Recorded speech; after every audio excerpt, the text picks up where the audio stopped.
Hello, ആ, ഗഫൂർ. അതെ. Yes, പറയൂ. വിശ്വാസിയാ? ആരിഫ് ഹുസൈൻ തരുവത്താണ്. കോയ കോളിംഗ് ആ, നമ്പർ. പറഞ്ഞേക്ക്. ആ, എന്നെ മനസ്സിലായോ? പേര് ഇവിടെ കാണാലോ. ആ, പേര് കാണാം. Okay okay. യെസ്, അല്ല, പറയൂ. വിശ്വാസിയാ? ഞാന് ഇതിനു മുമ്പ് ഒരു തവണ നിങ്ങളെ വിളിച്ചിരുന്നു. ഓക്കെ. ഞാൻ വിശ്വാസിയാണെന്ന് ചോദിച്ചാല് ആ, വിശ്വാസിയാണ്. ശക്തമായൊരു വിശ്വാസിയാ. ശക്തമായ വിശ്വാസിയാണ്. അതെ. ഓ, ശരി. Welcome welcome to Koya calling. ഉം. ആ, പറയൂ. എന്താണ് പുതിയ വിശേഷം? സൂംബ ഡാൻസ് കളിക്കാറുണ്ടോ നിങ്ങൾ? ലൂംബ ഡാൻസ് കളിക്കണമെന്നൊന്നും വലിയ നിർബന്ധമൊന്നും ഇല്ലെന്നേ. കളിക്കുന്നവര് ആ, കളിച്ചോട്ടെന്നേ. അതിനൊന്നും നമ്മൾ കൈകടത്താൻ നിൽക്കാറില്ല. ആ, കാരണം അത് നമ്മൾ കൊള്ളാം. ജീവിക്കുന്നത് ഇസ്ലാമിക രാഷ്ട്രത്തിലല്ലോ, ഇന്ത്യയിലല്ലേ, മതേതര ആ, രാജ്യത്തല്ലേ. ഓ ഓ ഓ ഓ. അപ്പൊ അങ്ങനെ ഓ, അങ്ങനെ. കളിക്കുന്നവരൊക്കെ കളിച്ചോട്ടെന്നേ. അതിനെക്കുറിച്ചൊന്നും യാതൊരു സംശയമില്ല. ഈ ഫണ്ടമെന്റൽ ലെവലിലൊക്കെ ചിലർ ചോദ്യം ചെയ്യും മറ്റുമൊക്കെ ചെയ്യുന്നു. അതിനോടൊന്നും എനിക്ക് യോജിപ്പുള്ളതല്ല. അപ്പൊ നിങ്ങളെ കോയാന്ന് വിളിക്കാൻ പറ്റില്ല. നിങ്ങളൊരു നല്ല വിശ്വാസിയാണ്. അല്ല, ദൈവത്തെ ഞാൻ വിശ്വസിക്കുന്നു എന്നതുകൊണ്ട് നിങ്ങൾ കോയാന്ന് വിളിക്കുകയാണെങ്കിൽ ആ വിളിയൊക്കെ എനിക്ക് സന്തോഷമേ ഉള്ളൂ.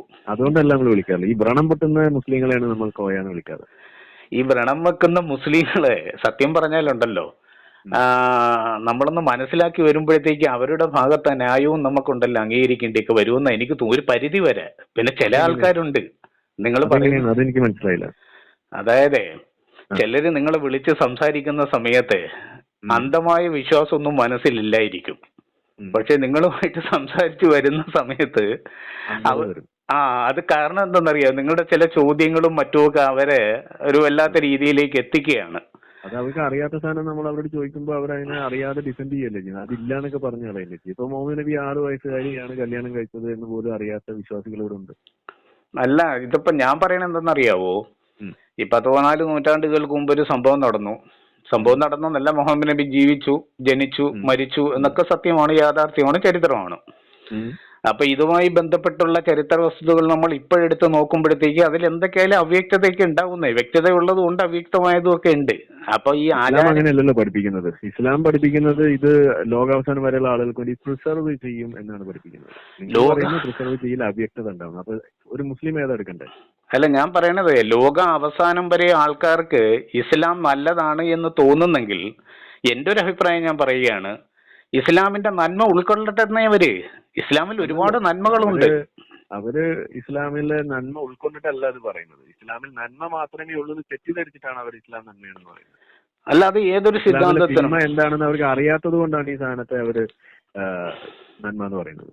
അല്ല, ഞാനേ ഒരു കാര്യം, ഇസ്ലാമിനെ മാത്രം ഞാൻ ന്യായീകരിക്കുകയല്ല. എല്ലാ മതസിദ്ധാന്തങ്ങളും നമ്മൾ എടുത്തു നോക്കിക്കഴിഞ്ഞാൽ ഒരു കാര്യം നമുക്ക് ഉറപ്പാകും, എല്ലാത്തിലും നന്മയുണ്ട്, തിന്മയുണ്ട്. ഇസ്ലാമിലും ഉണ്ടോ? ഇസ്ലാമിലെ തിന്മ എന്ന് പറഞ്ഞാല്, സത്യം പറഞ്ഞാല്, ഞാൻ മനസ്സിലാക്കിയിടത്തോളം, ഞാൻ നിങ്ങൾ പഠിച്ചിടത്തോളം. കഴിഞ്ഞ ദിവസം വിളിച്ച ഹിറ്റ്ലറെ ന്യായീകരിച്ച കോയല്ലേ? അതെ. ആ, മനസ്സിലായി. എന്നാ പറയൂ. ഇസ്ലാമിലെ തിന്മ ഒരെണ്ണം പറയൂ. ഇസ്ലാമിലെ തിന്മ പിൽക്കാലത്ത് കെട്ടിച്ചമച്ച ഒരുപാട് തിന്മകളുണ്ട്. ഇപ്പൊ ഈ ഇപ്പൊ നടമാടുന്ന മുഹമ്മദ് പലതും നബി പിൽക്കാലത്ത് 6 കെട്ടിച്ചമച്ച. വയസ്സിൽ മുഹമ്മദ് നബി ഉസ്വത്തുൻ ഹസനയാണെന്നാണോ ഇസ്ലാം പഠിപ്പിക്കുന്നത്? ഇല്ല, ഞാനൊന്ന് ചോദിച്ചോട്ടെ, മുഹമ്മദ് നബി അല്ല, 6 ഇതിനുത്തരം പറയൂ. വയസ്സില് മുഹമ്മദ് നബി ആ, ഉസ്വത്തുൻ ഹസനയാണ് എന്നാണോ ഇസ്ലാം പഠിപ്പിക്കുന്നത്? മുഹമ്മദ് നബി യൂസുഫത്തുൽ ഹസനെയാണോ എന്ന് ചോദിച്ചാല്, സത്യം പറഞ്ഞാൽ അദ്ദേഹത്തിന്റെ ഒരു ഭാഗം ന്യായീകരിച്ചുകൊണ്ട് ഞാൻ പറഞ്ഞാല് അദ്ദേഹം ഞാൻ അങ്ങനെയാണ്. ചോദിക്കുന്നതിന് നിങ്ങൾ ഉത്തരം പറയും. നിങ്ങൾ ഒരു കാര്യം ചോദിച്ചാൽ ഉത്തരം പറയാതെ ഇങ്ങനെ അങ്ങ് കാട് കയറി പോവാമെന്ന് വിചാരിക്കാണെങ്കിൽ ലിയാഖത്തിന്റെ നമ്പർ ഞാൻ തരാം. അതിന് വിളിച്ചാൽ അല്ല, ഞാൻ ലിയാഖത്തുമായിട്ട് സംസാരിച്ചിട്ടുണ്ട്. അപ്പൊ അത് ഇവിടെ പറ്റൂല. ഇവിടെ നമുക്ക് സമയം വെച്ച് പെട്ടെന്ന് ടപ്പട്ടപ്പേന്ന് പരിപാടി തീർക്കണം നമുക്ക്. അല്ല, അങ്ങനെ ടപ്പ് ടപ്പ് എന്ന് പരിപാടി തീർക്കാനാണെങ്കിൽ അങ്ങനെയുള്ള നമുക്ക് ചോദ്യങ്ങളുള്ള സംസാരം. അല്ല, അങ്ങനെയല്ല. അതല്ലേ ഞാൻ ചോദിക്കണം. നിങ്ങൾ കൃത്യമായിട്ട് പറയും. മുഹമ്മദ് നബി ഉത്തമ മാതൃകയാണെന്നാണോ ഇസ്ലാം പഠിപ്പിക്കുന്നത്? ഖുർആനിൽ അങ്ങനെ പറഞ്ഞിട്ടുണ്ടോ? ഇല്ലേ? ഖുർആനിൽ തീർത്തും അങ്ങനെ പറഞ്ഞിട്ടുണ്ട്. പറഞ്ഞിട്ടുണ്ട്. അത് ഉത്തമ മാതൃക എന്ന് പറഞ്ഞാൽ എന്താണ് അതിന്റെ അർത്ഥം? ഉത്തമ മാതൃക എന്ന് വെച്ചാൽ അദ്ദേഹത്തിൽ മാതൃകയുണ്ട്. മാതൃകയുണ്ട്. അപ്പൊ മുഹമ്മദ് നബിയിൽ മാതൃകയാക്കാൻ പറ്റാത്ത കാര്യങ്ങളുണ്ടോ? മുഹമ്മദ് നബിയിൽ മാതൃകയാക്കാൻ പറ്റാത്ത കാര്യങ്ങൾ ഒന്നോ രണ്ടോ നിങ്ങൾ പറഞ്ഞോ, നമുക്ക് അതിനെ കുറിച്ച് ചർച്ച ചെയ്യാം. എന്നെ സന്തോഷമേ ഉള്ളൂ അത്. ഉണ്ടോ ഇല്ലേ? അല്ല, ഞാൻ പറയുന്നത് നിങ്ങൾ പറഞ്ഞോ. നിങ്ങൾ പറയൂ. ഉത്തമമായ മാതൃകയാണെന്ന് ഖുർആൻ പഠിപ്പിക്കുന്നു മുഹമ്മദ് നബി. നിങ്ങൾ പറയുന്നു മുഹമ്മദ് നബി ഉത്തമ മാതൃകയാണ് എന്ന്. നിങ്ങൾ തന്നെ പറയുന്നു മുഹമ്മദ് നബിയിലെ മാതൃകകളെല്ലാം അനുകരിക്കാൻ പറ്റുന്നതാണെന്ന്. ഞാൻ ചോദിക്കുകയാണ്, മുഹമ്മദ് നബിയുടെ മാതൃകകളിൽ നമുക്ക് അനുകരിക്കാൻ പറ്റാത്തതായിട്ടുള്ള വല്ലതുണ്ടോ? അല്ല, ഞാൻ ചോദിക്കുന്നത് നിങ്ങളോട്, നിങ്ങൾക്ക് അനുകരിക്കാൻ പറ്റാത്തതായിട്ടുള്ള നിങ്ങൾ പറഞ്ഞു. ചോദ്യത്തിന് ഉത്തരം പറഞ്ഞിട്ട് അടുത്ത ചോദ്യം. അല്ല, ഞാൻ പറയുന്നതേ നിങ്ങൾക്ക് അനുകരിക്കാൻ പറ്റാത്തത് എന്ന് തോന്നുന്നു നിങ്ങൾ പറഞ്ഞു. മുഹമ്മദ് നബി ചെയ്ത കാര്യങ്ങളിൽ അനുകരിക്കാൻ പറ്റാത്ത കാര്യങ്ങൾ ഉണ്ടോ ഇല്ലേ? നിങ്ങൾ പറഞ്ഞോ, ഏതാണ് ഒരെണ്ണം പറഞ്ഞു? ചോദിക്കുകയാണ്, ഉണ്ടോ ഇല്ലേ? ഞാൻ പറയുന്നത് എന്താണെന്നറിയാവോ, നിങ്ങൾ പറഞ്ഞോ, അതിനെക്കുറിച്ച് നമുക്ക് പറയാന്നേ. ഞാൻ നിങ്ങൾ ഒരു കാര്യം നിങ്ങൾ പറഞ്ഞു, മുഹമ്മദ് നബി ചെയ്ത കാര്യങ്ങളിൽ അനുകരിക്കാൻ പറ്റാത്ത കാര്യങ്ങൾ ഉണ്ടോ ഇല്ലേ? സുഹൃത്തെ, നിങ്ങൾ ഇത് ചോദിക്കുമ്പോഴേ അനുകരിക്കാൻ പറ്റാത്ത കാര്യങ്ങൾ ഉണ്ടാവാം, അത് നിങ്ങൾക്ക് തോന്നുന്നുണ്ടോ? ഉണ്ടോ ഇല്ലേ? ഉണ്ട് എന്നുണ്ടെങ്കിൽ നിങ്ങൾ എന്നോട് പറഞ്ഞോ, ഞാൻ അതിനെക്കുറിച്ച് ചർച്ച ചെയ്യാം.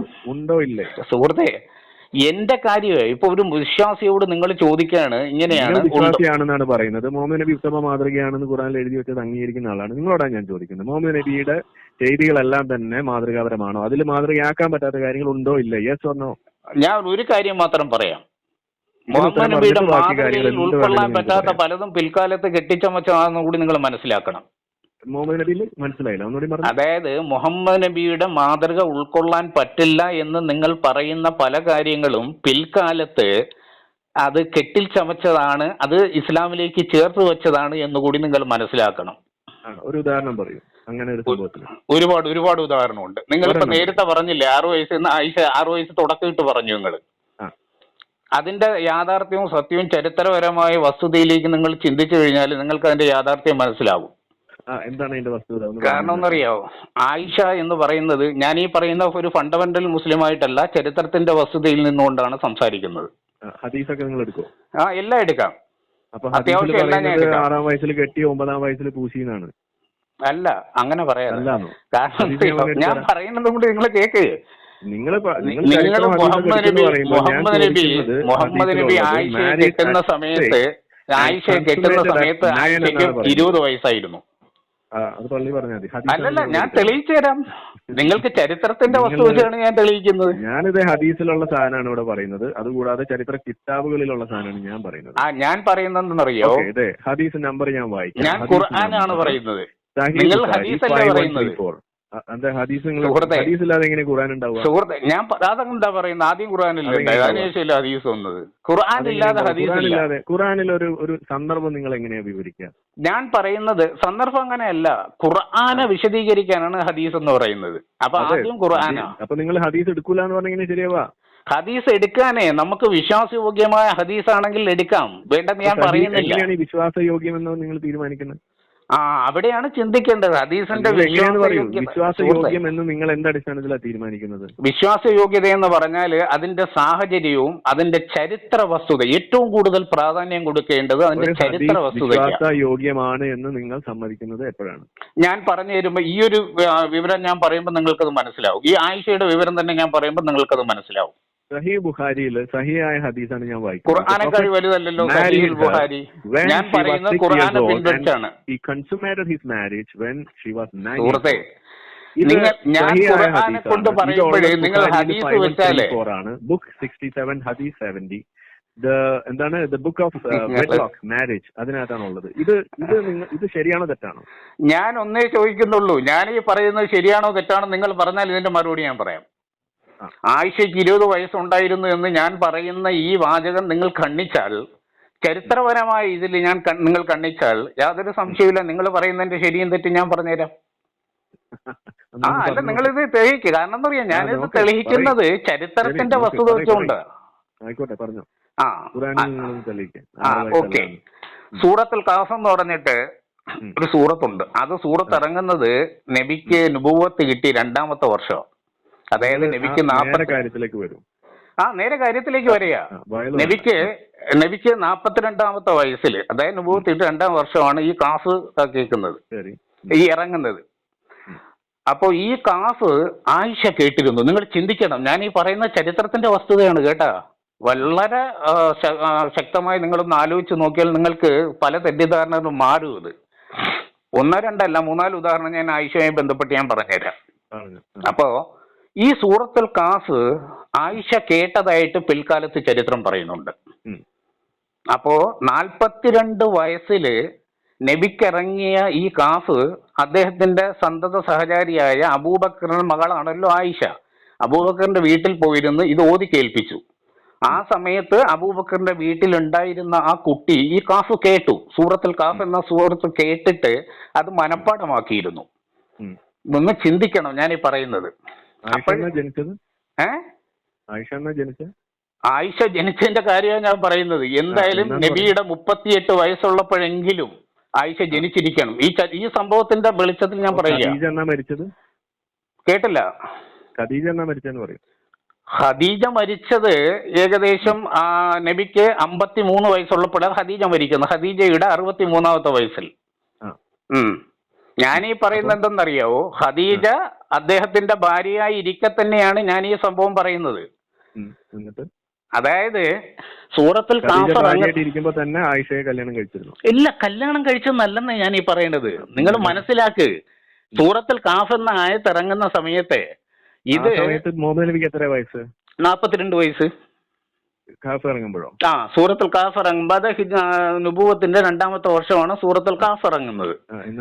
എന്നിട്ട് ഇദ്ദേഹം ഈ സൂറത്തുൽ കാഫ് മുഹമ്മദ് എന്ത് ചെയ്യുമായിരുന്നു, ഈ കിട്ടുന്ന വഹിയൊക്കെ നേരെ നിന്ന് അബൂബക്കറിനോട്, തന്റെ സ്വന്തം സഹചാരിയായിരുന്നു, കൂട്ടുകാരനായിരുന്നു അബൂബക്കർ.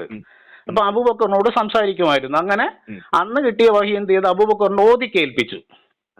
അപ്പൊ ഇത് ആയിഷ കേട്ടിട്ട് ആയിഷ മനഃപ്പാഠമാക്കി. ചിന്തിക്കണം. എന്നിട്ട് ആയിഷ കല്യാണം കഴിക്കുന്ന എപ്പോഴാണ്? നബിയുടെ 53ാമത്തെ വയസ്സിലാണ് അല്ലേ? ഇത് ചിന്തിച്ചോ? അപ്പൊ ഇപ്പൊ എത്ര? 42ാമത്തെ വയസ്സിൽ, നബിക്ക് 42 വയസ്സുള്ളപ്പോൾ ഇറങ്ങിയ ആയത്ത് ഹൃദിസ്ഥ്യമാക്കിയിരുന്നു ആ സമയത്ത്. അപ്പൊ എത്ര വയസ്സായിരിക്കാം? കുറഞ്ഞതും ഒരു 5-6 വയസ്സെങ്കിലും ആകണ്ടേ? ആ 6 വയസ്സിനോട് ഇല്ലേ, 42 കഴിഞ്ഞ് 42 ആകുമ്പോഴത്തേക്ക് 6 വയസ്സ്. നബിക്ക് 42 ആയപ്പോ ആയിഷയ്ക്ക് 6 വയസ്സ്. അപ്പോ നബി കല്യാണം കഴിക്കുന്ന സമയത്തോ ഒന്ന് കൂട്ടി നോക്കിക്കോ. നബി കല്യാണം കഴിക്കുമ്പോ എത്ര? 53ാമത്തെ 11 വയസ്സ് കൂടെ കൂട്ടിക്കോ. അപ്പൊ എത്രയായി? 19 വയസ്സായില്ലേ? അപ്പൊ ആയിഷയെ നബി കെട്ടുന്ന സമയത്ത് അല്ല ഞാൻ ഈ പറയുന്നത്, നിങ്ങൾക്ക് പല തവണയും നിങ്ങൾ എങ്ങനെയാണ് ഈ ചർച്ച?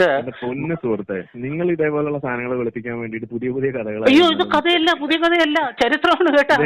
അങ്ങനെ പറയല്ലേ. ഇതെടുക്കില്ല. ഇത് നിങ്ങൾ എടുക്കില്ല.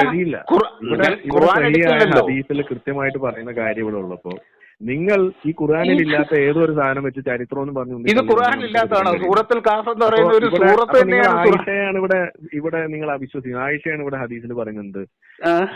narrated Aisha, the prophet married her when she was 6 years and old and he consummated his marriage when she was 9 years old. അപ്പൊ ആയിഷ പറയുന്നത് തെറ്റാണെന്നാണ് നിങ്ങൾ പറഞ്ഞു വരുന്നത്? അല്ല, ഞാൻ പറയുന്നത് ആയിഷ മരിക്കുമ്പോ ആയിഷയ്ക്ക് എത്ര വയസ്സാ? മുഹമ്മദ് നബി മരിക്കുമ്പോ ആയിഷയ്ക്ക് എത്ര വയസ്സാ? മുഹമ്മദ് നബി മരിക്കുമ്പോ ആയിഷയ്ക്ക് 18 വയസ്സ്. മുഹമ്മദ് നബി മരിക്കുമ്പോ ആയിഷയ്ക്ക് 18 വയസ്സ്. മരിക്കുമ്പോ 18 വയസ്സ് അല്ല, മുഹമ്മദ് നബി മരിക്കും. മുഹമ്മദ് നബി മരിക്കും അല്ല, നിങ്ങൾ പറഞ്ഞത്. നിങ്ങളിപ്പോ പറഞ്ഞത് അല്ല, എന്റെ ചരിത്രമല്ല, എന്റെ ഇതിലാണെങ്കിൽ ചരിത്ര പ്രകാരം മുഹമ്മദ് നബി മരിക്കുമ്പോ എത്രയാണ് ആയിഷയ്ക്ക് വയസ്സ്? ആയിഷയ്ക്ക് ഏകദേശം 28 വയസ്സ് മരിക്കുമ്പോഴോ? മരിക്കുമ്പോൾ. എന്നിട്ട് മുഹമ്മദ് നബി മരിക്കുമ്പോൾ ആയിഷയ്ക്ക് 28 വയസ്സ്. എന്റെ കണക്കനുസരിച്ചും ഈ പറയുന്ന രീതിയിലുള്ള നിങ്ങളുടെ കണക്ക് ഇവിടെ എവിടെ എടുക്കില്ല സുഹൃത്ത്. അതാണ് അതാരാ പറഞ്ഞത്? ഖുർആൻ എവിടെ എടുക്കില്ലെന്ന് പറഞ്ഞാൽ അതല്ല, നിങ്ങൾ ഹദീസിനെ തള്ളിയിട്ട് നിങ്ങളൊരു കഥ കൊണ്ടുവന്ന് നമുക്ക് എടുക്കാൻ കഴിയില്ല. ഹദീസിനെ ഞാൻ തള്ളുന്നില്ലല്ലോ സുഹൃത്തെ, നിങ്ങൾ ചിന്തിക്കുക. നിങ്ങൾ ഈ ഹദീസ് എടുക്കണം. അതന്നെയല്ല പ്രമാണം ഏതാണ്? ഈ പറയുന്ന സാധനം ഫസ്റ്റ് പ്രമാണം 5:1-3-4 എഴുതി വെച്ചിരിക്കുന്ന സാധനം നിങ്ങളൊക്കെ തള്ളുകയാണ് സുഹൃത്തെ. ഞാൻ പറയുന്നത് കേട്ടോ, ഫസ്റ്റ് പ്രമാണം ബുഖാരി 5:1-34 ഹദീസ് നിങ്ങൾ തള്ളുകയാണോ? ഞാൻ പറയുന്നത് ബുഖാരി പൂർണ്ണമായി ഉൾക്കൊള്ളാൻ ശ്രമിക്കുന്ന ഒരാളല്ല ഞാനെന്ന് കരുതിയേക്ക്. അത് അങ്ങനെയുള്ള ആളോട് നമുക്ക് സംസാരിക്കാനില്ല. നിങ്ങൾ ഹദീസ് തള്ളിയിട്ട് നിങ്ങൾക്ക് സൗകര്യമുള്ളത് ചെറിയ പിക്കുന്ന ആളോട് നിങ്ങളോട് ഖുർആനിലെ കാര്യം പറയാൻ പറഞ്ഞപ്പോ നിങ്ങൾ ആ ഖുർആനെ കാഫ് മനപ്പാടാക്കി പറഞ്ഞിട്ട് വേറെ ഏതോ പേട്ട് കഥയായിട്ട് വന്നിട്ട് അത് ഞാൻ വിശ്വസിക്കുന്നു. ഓക്കെ, വെള്ളിയാഴ്ച കടന്നുപോയി. അപ്പൊ നാളെ അടുത്ത വെള്ളിയാഴ്ച നിങ്ങൾക്ക് പോവാം. ഇനിയിപ്പോ നാളെ വേണമെങ്കിൽ നിങ്ങൾക്ക് അവിടെ പോയി എത്തിക്കാഫ് ഇരുന്നിട്ട് വേണമെങ്കിൽ പറയാം. അല്ലാതെ ഖുറാനിന്ന് തെളിയിക്കാൻ പറഞ്ഞിട്ട് നിങ്ങൾ ഖുറാനിലെ ഏതോ കഥയും പൊക്കി പിടിച്ചുകൊണ്ട് ഹദീസാണ് പറഞ്ഞത്. ഹദീസ് പറയും, അല്ലെങ്കിൽ ഒരു ഖുറാനിലെ ഒരു ആയത്ത് പറയും. ഇന്ന് ആയിഷയുടെ ഏജ് 20 ആയിരുന്നു എന്നുള്ളത് കൃത്യമായിട്ട് പറയുന്ന ഒരു ഖുറാൻ വാചകം പറയും. ഞാനൊന്ന് ചോദിച്ചോട്ടെ, ഖുർആനെ നിങ്ങൾ അംഗീകരിക്കില്ല, ഹദീസിനെ അംഗീകരിക്കത്തില്ല, പിന്നെ നിങ്ങൾ അംഗീകരിക്കേണ്ട ചരിത്രമാ. ഞാൻ ഈ പറയുന്ന ചരിത്രമാ. ചരിത്രത്തിലുള്ള കാര്യം തന്നെ നമ്മൾ പറയുന്നത്. ചരിത്രത്തിൽ ഈ പറഞ്ഞ അതേത് ഹദീസ് ചരിത്രമാണോ? നമ്മൾ പറയുന്നത്. ഇല്ല, ഈ പറഞ്ഞ ഹദീസ് ചരിത്രമാണോ? ഉപയോഗിച്ചിട്ടല്ലേ ചരിത്രം ഉണ്ടാക്കിയിട്ടുള്ളത്. സുഹൃത്തെ, ഈ പറയുന്ന ഹദീസ് ചരിത്രമാണോ? അല്ല, ഞാൻ ഈ പറയുന്ന ചരിത്രമാണ്. നിങ്ങൾ ചിന്തിക്ക്, ഈ പറയുന്ന ചരിത്രത്തിന്റെ ഭാഗമാണ്. നിങ്ങൾ ഏതെങ്കിലും ഒരു ഇസ്ലാമിക ആളല്ലേ? ഒരു മിനിറ്റ് പറയാനില്ല. അല്ല, ഞാൻ നിങ്ങളോട് ചോദിക്കട്ടെ, ഏതെങ്കിലും ഒരു ഇസ്ലാമിക പണ്ഡിതനെ കൊണ്ട് ഞാൻ ഈ പറഞ്ഞതിനെ നിങ്ങൾ തെറ്റാണെന്ന് സമർത്ഥിച്ചാൽ, നിങ്ങൾ ഈ പറഞ്ഞ നിങ്ങൾക്ക് ഇതിനെ കുറിച്ച് ധാരണ ഇല്ലാത്തതുകൊണ്ട് നിങ്ങൾ പറയുക. നിങ്ങൾ ആദ്യം സമ്മതിപ്പിക്കും, എന്നിട്ട് വാ. സുഹൃത്തെ, നിങ്ങളെ എന്നോട് വിളിച്ച് സമ്മതിപ്പിക്കാൻ പറയേണ്ട കാര്യമില്ല. അല്ല, അങ്ങനെയല്ല. എല്ലാ പണ്ഡിതന്മാരും സമ്മതിച്ചു കഴിഞ്ഞു. അത് തള്ളിയിട്ട് സൂറത്തുൽ കാഫ് നബിയുടെ 42-ാമത്തെ വയസ്സിലാണ് ഇറങ്ങിയെന്നുള്ളത് സമ്മതിച്ചു കഴിഞ്ഞു. അത് പോരെങ്കിൽ നിങ്ങൾക്ക് വേറെയും ഞാൻ തെളിവ് തരാം. അബൂബക്കർ, ഒരു മിനിറ്റ്, ഇതുകൂടി ഒന്ന് കേട്ടോ സുഹൃത്തെ, ഇതുകൂടി ഒന്ന് കേട്ടോ. അല്ല, ഇതുകൂടി ഒന്ന് കേട്ടോ. അബൂബക്കറിനെ ആയിഷ മാത്രമല്ല, അതും കൂടി മനസ്സിലാക്കി. ആളാണ് നിങ്ങളോട് നമുക്ക് പറയാനില്ല. സുഹൃത്തെ, അബൂബക്കറിന് ആയിഷ മാത്രമല്ല, ഒന്ന് മനസ്സിലാക്കുക, അവർക്ക് വേറെയും മക്കളുണ്ടായിരുന്നു. നിങ്ങൾ ഉസ്താദന്മാരെ പോയി തിരുത്തു. ഓക്കെ, ഉസ്താദന്മാരെ